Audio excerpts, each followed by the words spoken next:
Les fictions sont-elles des arguments?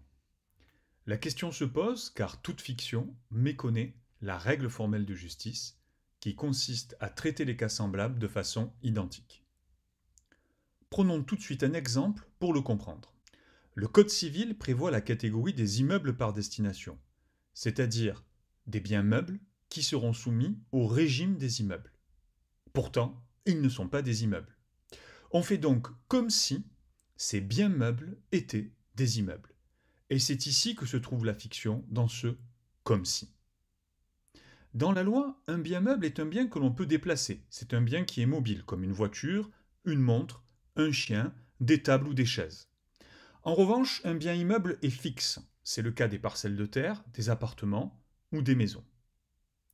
Ainsi, par la fiction de l'immeuble par destination, les engins d'une exploitation agricole, qui sont des meubles au sens juridique, pourront être vendus en même temps que le terrain, qui est un immeuble au sens juridique, et la totalité de la vente sera traitée comme une vente immobilière et non comme un mélange de biens meubles et de biens immeubles. De cette façon, l'unité économique de l'exploitation agricole est préservée. On le voit, le législateur traite délibérément deux cas différents, un meuble et un immeuble, de façon identique, alors que la règle formelle de justice postule le contraire, à savoir que les cas différents doivent être traités de façon différente. La fiction se présente alors comme une aberration, et on peut donc douter qu'elle soit un véritable argument. Mais comme toujours, il y a une subtilité. En effet, lorsque la fiction est prévue par la loi, elle fonctionne exactement comme une exception. Et certains auteurs ont été tentés de rapprocher la fiction de l'exception. Or, l'exception, on le sait, est bien un argument. En effet, le fait de refuser que des engins agricoles soient soumis au régime des meubles consiste à déroger à la catégorie des meubles comme on le ferait pour une exception. Le problème, c'est que la fiction peut aussi être présentée comme une analogie. On pourrait dire que ce n'est pas la catégorie des meubles qui est réduite, mais plutôt celle des immeubles qui est augmentée. Et il s'agirait alors d'une extension exactement comme en matière d'analogie. L'enjeu du débat est de savoir comment interpréter les fictions. Si elles sont des exceptions, elles doivent être interprétées de façon stricte. Si elles sont des analogies, le juge pourrait éventuellement s'en inspirer pour en créer d'autres. Mais ce n'est pas tout. Il est encore très difficile de distinguer la fiction d'une présomption irréfragable. Une présomption est une règle de preuve qui permet d'établir un fait inconnu à partir d'un fait connu. Par exemple, des traces de freinage importantes, c'est le fait connu, peuvent indiquer une vitesse excessive, c'est le fait inconnu. Si la présomption est irréfragable, alors elle ne peut pas être renversée, autrement dit, on ne peut pas prouver le contraire. On fait donc comme si la chose était vraie, même si on ne le sait pas. Par exemple, l'adage qui dit « nul n'est censé ignorer la loi » est-il une présomption irréfragable ou une fiction?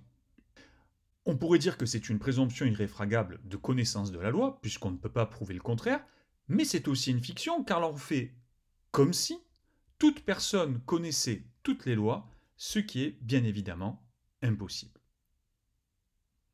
Chose plus étonnante encore, même le droit pénal connaît des fictions, alors qu'on pourrait penser qu'il ne peut reposer que sur la vérité des faits.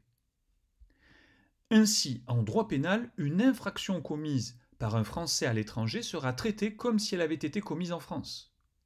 De même, l'amnistie consiste à faire comme si l'infraction n'avait jamais existé. Encore, la responsabilité pénale des personnes morales consiste à faire comme si elles étaient de vraies personnes alors qu'elles n'en sont pas. D'ailleurs, l'idée de personne morale est déjà en soi une fiction, et l'on connaît la boutade du juriste Gaston Gèze « Avez-vous déjà déjeuné avec une personne morale ?»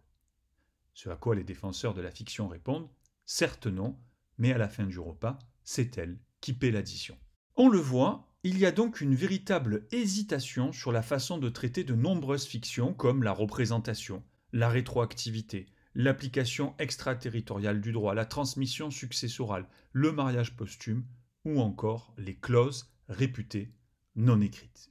Dans d'autres cas encore, l'hésitation persiste.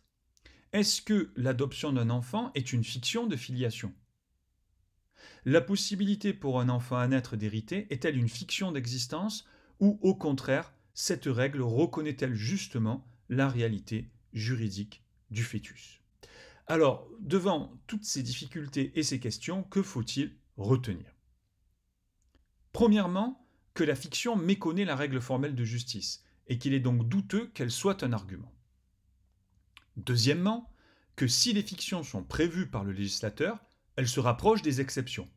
Il faudrait alors les interpréter de façon stricte. Troisièmement, que l'identification des fictions n'est pas aisée. Très souvent, la loi ne dit rien et l'on doit trouver un critère de la fiction. Or, il n'existe pas de consensus sur ce point. Vous voulez en savoir plus?